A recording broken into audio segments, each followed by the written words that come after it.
Did you know that there are laws in which you should abide by when it comes to your income? Well, in this video, we're going to talk about those laws, and we're going to give you some tangible things that you can take today to start taking action. My name is Carmen. And I'm Darius. And whenever you think about the game of money or money, we refer to it as a game. The reason why we refer to it as a game because there's a series of rules and laws that you have to follow in order to be successful in this game. And the very first rule that we want to talk about is a rule that was given to us or to everybody by Warren Buffett, who was top 5 wealthiest people in the world. He said rule number 1 is to never lose money. And rule number 2 is to never forget rule number 1. So let's say that again. Rule number 1, never lose money. Rule number 2, do not forget rule number 1. And this is so simple. Once we can really understand this and comprehend this information and then apply it, it just changes everything. And that's why for us, we believe that there's really only 2 rules to money, what Warren Buffett said. and like we said, we're going to share with you a lot of context as far as what you can do. But the main premise that we want you to understand is every time you lose money, you're losing your ability to build wealth. And it doesn't matter if it's 50 cents, $2, $2,000, $2 million. That money should have been compounding. And every time your money is not compounding or making money for you, you're losing money. And especially with inflation the way it is these days, it's going up every month. Right. Before it was an annual thing. Now it's a monthly thing. You mean our money's going down every month? Yes. The value of our dollar. The value of our dollar. So when if we don't comprehend this statement, don't lose money and don't forget rule number 1, it's just you're literally just going to be at loss when it comes to your income. So that's why we want to continue to beat this information into your head, because with the way our dollar, the US dollar is depreciating every single day, it's even more important that you understand this concept. Right. And the first concept tangible concept we want you to understand is when you spend money, you need to spend money intentionally. Are you spending money on something that's going to add value to you temporarily, or is this something that's going to add value to you for years to come? That's one thing that we need to think about is intentional spending. Intentional, keyword. I want to make sure that everyone heard that word, intentional spending, because I wouldn't say that intentional spending was ever something that was a part of our journey in the beginning. We were just spending because the money was there. So now it's a completely different conversation when we have to sit down and have a conversation about the money that we're spending, because it needs to make sense for us. And we're now telling our money what to do, as opposed to our money telling us where it went. Right. And this really hit home for me when I was learning about investing, where it was always taught that you make money on the purchase, not on the sale. And a lot of times when we think about maybe when we want to do real estate investing or invest in the stock market, I think initially I was thinking that we make money on the sale of that property or the sale of that stock. But you really make money on the purchase. You make money in the beginning rather than the end. And when that started to really make sense for us during our investments, when it resonated, we realized that we should be applying this to everything that we do.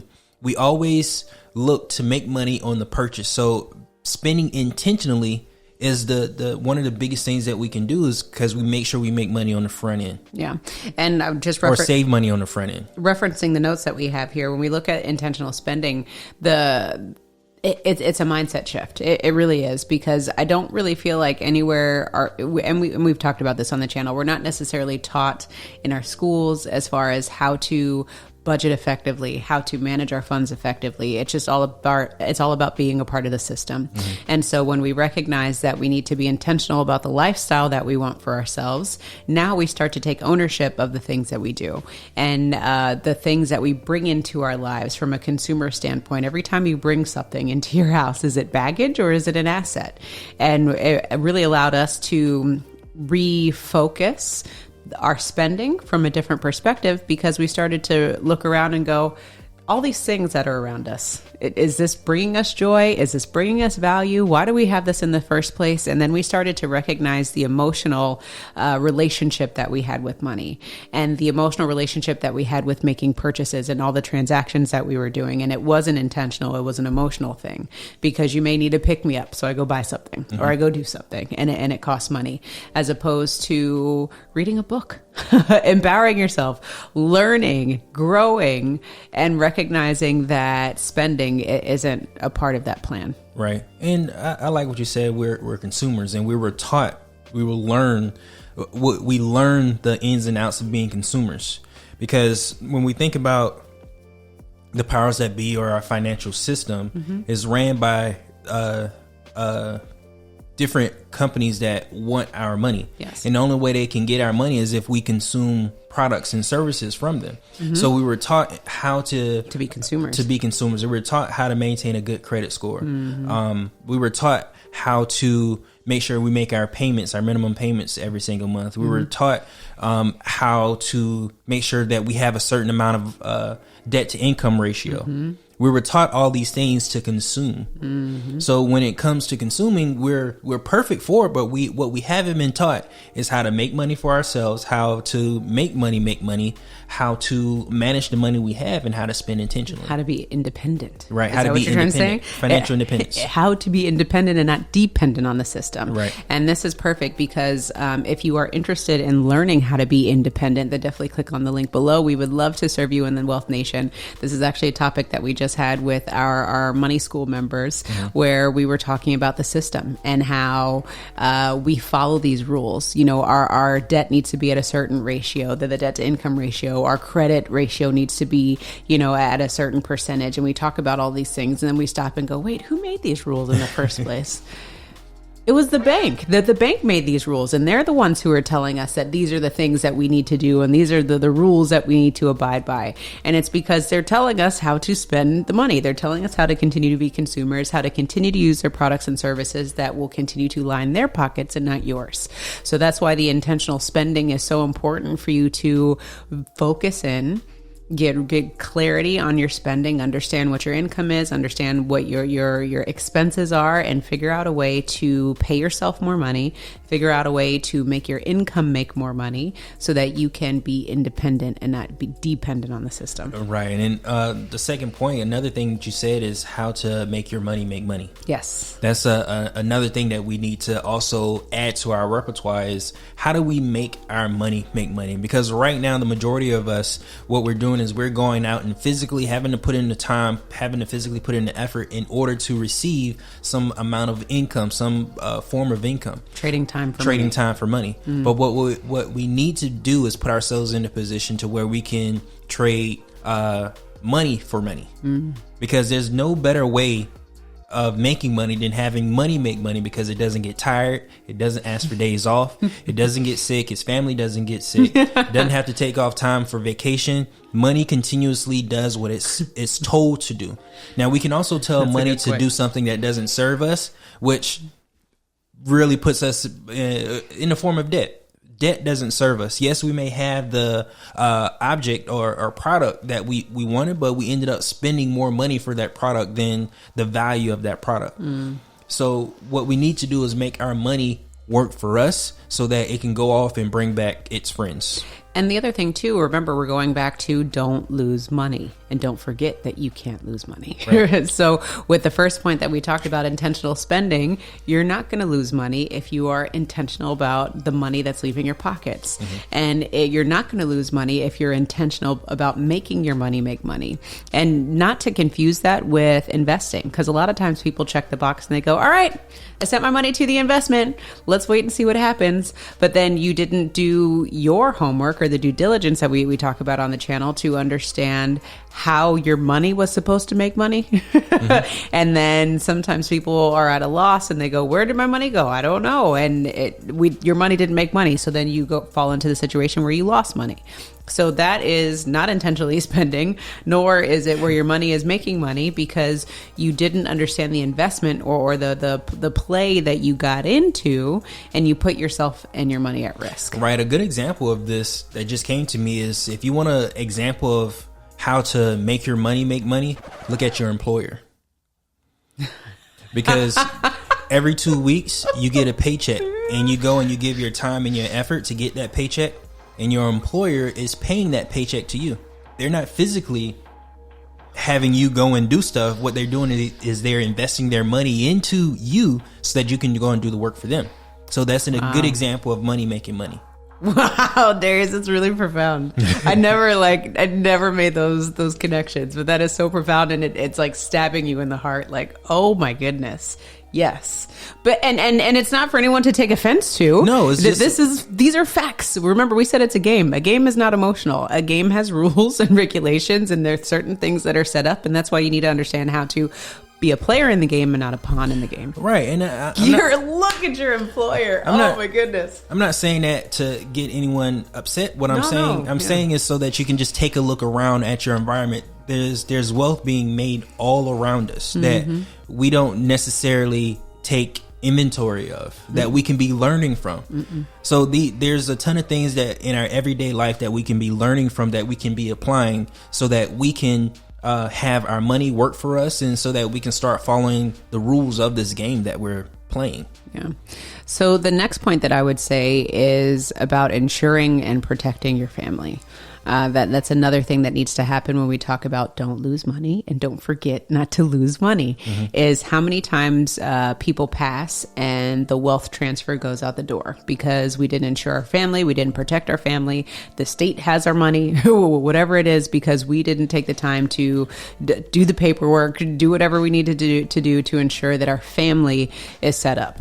Probate court. Exactly. So the thing that we want you to focus on is something that's so simple, ladies and gentlemen. It is so simple. If you do not have life insurance, and on this channel, we talk about whole life insurance, but at this point, I'm just pleading, get any kind of life insurance today.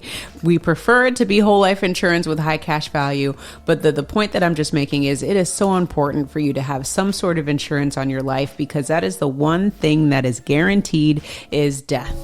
And while you're busy having all these insurances for the maybes that are going to happen, you never think to have the insurance for the one thing that is guaranteed to happen. Right. Let me break this down. If you don't understand what I'm saying, you have homeowners insurance, you have car insurance, we have renters insurance, we have dental, and we have health insurance. We have all these insurances for the what ifs. We need a tooth pulled, or to a broken leg fixed, or a car crash. These are what ifs. These are not guarantees, but we are guaranteed to perish at some point, and you have not set that insurance up to make sure that your family is protected. Right. Now, the point that we're trying to make here is that when you protect your family, meaning that when you're no longer here, you're no longer going to be able to make money for your family. So in your absence, what we think is really important is for you to protect your family in the event that you're no longer here with a life insurance policy. Now, I think what happens is a lot of people say that I'm going to buy term, for example, and then when that term's up, I would have made enough money to where my family's taking care of it through my business. Yep. But one thing I want you to think about is you may have a business that's worth $1 million, right? I can take a $30,000 life insurance policy and have the same amount of death benefit that your business does with less money. So think about these things. Say that again. We need to make sure that resonates. We need to make sure that hits home. So, because that was nuggets. So let's say you have a lot of times people say that I'm going to buy a term, for example, and through this term, I'm going to build a business that's worth enough to take care of my family. Yep. And the example I gave is just, let's say roughly your business is worth $1 million by the time that you pass, or $2 million, for example. Let's say it's worth $1 million. I can take $30,000 and put it into a life insurance policy and have in death benefit the same thing you have in your business. And I would have done the same thing with less money. Nor the stress or the time or. Right. But taking in consideration, if I was proactive about having life insurance policy, like right now on me right now, when I'm at the youngest that I'll ever be. Right. It does a lot more for me in the future because I took advantage of my age and my youth right now, and I was proactive for my future self. Yeah, and that's the leverage. So not necessarily about losing money, but the leverage. The sooner that you get in, the less it's going to cost you than if you start to get life insurance when you're 50 and above. Right. So again, when we think about not losing money, how can we set our families up in the best way possible so that if we are no longer here, they have what they need and they don't have to go into a circumstance where they are losing money and scrambling to try to make ends meet. So, and then the other thing too is this ideology needs to be passed down, which kind of leads into the next point where we're talking about surrounding yourself with people better than you. You need to be teaching this information to your family. You need to be constantly surrounding yourself with people who challenge you mentally, spiritually, financially, whatever the case may be, so that you can continue to challenge yourself and the things that you believe so that you can always be the best person that you can be. Yeah. And one thing I wanted to share, when it comes to life insurance, that in comparing to a business, what you have is your net worth, and you're able to leave that on to your family. But when you have insurance, you can get a multiple of your net worth. So if I have an option to leave a business and a multiple of my net worth, then I'm going to opt to do that. I like that. It's because I love you. I like that. I like option B. So again, you're coming with the nuggets today, Darius, but it's so profound once you start understanding this. And I can't tell you how many times people fight us tooth and nail to say, oh, I don't need this, or it's not a priority right now.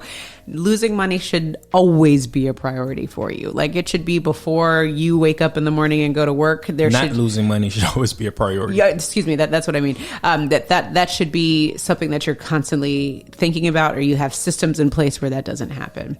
So going back to the surrounding yourself with people who are better than you, we can't stress it enough, because we wouldn't be in the position that we are in today if we didn't surround ourselves with the people that we know, love, and trust these days. Because it's just really about, we are so selective right now with the people that we have in our circle, because we know how precious our mindset is and how much we want to keep that intact and how much we want to continue to challenge it. So you need to be just as selective for yourself, and know that it's okay to sometimes have to fire family and friends and not necessarily fire them, but reduce the amount of time that you spend with certain keep them at a individuals. distance, to know that you're just preserving your precious mind and the things that it is that you're trying to do. Mm-hmm. You can still love them, but love them from a distance. Mm-hmm. And another rule is to always think about yourself first, because the reason why I say that is, if you're unhealthy or you're not doing something well, then you can't be anything for anybody else.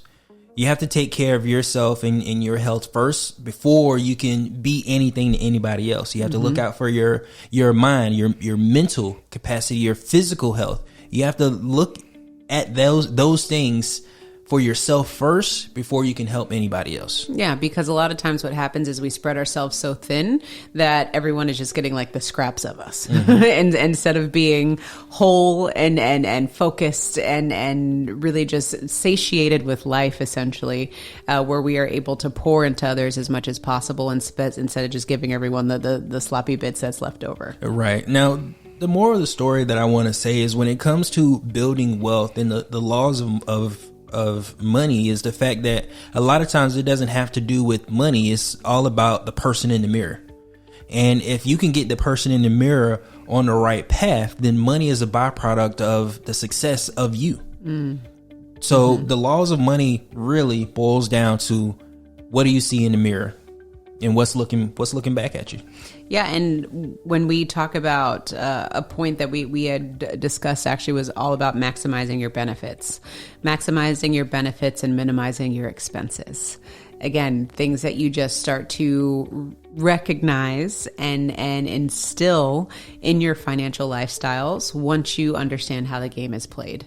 So when you're looking at high ticket items, we still have to buy sometimes high ticket items in our lifestyle, right? We're not always just saying you're going to skimp and not buy anything, but we're saying it's all about strategy. And sometimes you have to have the most strategy when it comes to buying the most expensive things on our list. You know, when you think about billionaires, they're not just going to go out and buy these expensive, extravagant things. They probably got a deal on it because they're not trying to lose money, which is what we keep going back to. So when you think about high ticket items, when you think about investing, any type of spending that you're doing consistently or inconsistently, it's just about understanding how the game is played and focusing on the rules and the laws that we talked about, which is never losing money. And keeping money in motion. Because money, if it's stagnant, then it's not doing anything for anybody. The money that you have sitting in your bank is making money for the bank because they're using those funds and they're leaving it to you as far as a digital currency. So you think it's there, but it's out working. It's following the sun around the world and making money along the way. But what are you doing? You're leaving that money stagnant, so it's not doing anything. It's not serving you. If anything, it's taken away from you because it's not even keeping up with inflation. So make sure you keep your money in motion through this process. Absolutely. So the things that we talk about as far as keeping your money in motion and never losing money, we want you to definitely check out our next video so you can continue to learn how to make more money and make your money work for you. Remember to own your own lifestyle, or someone else will.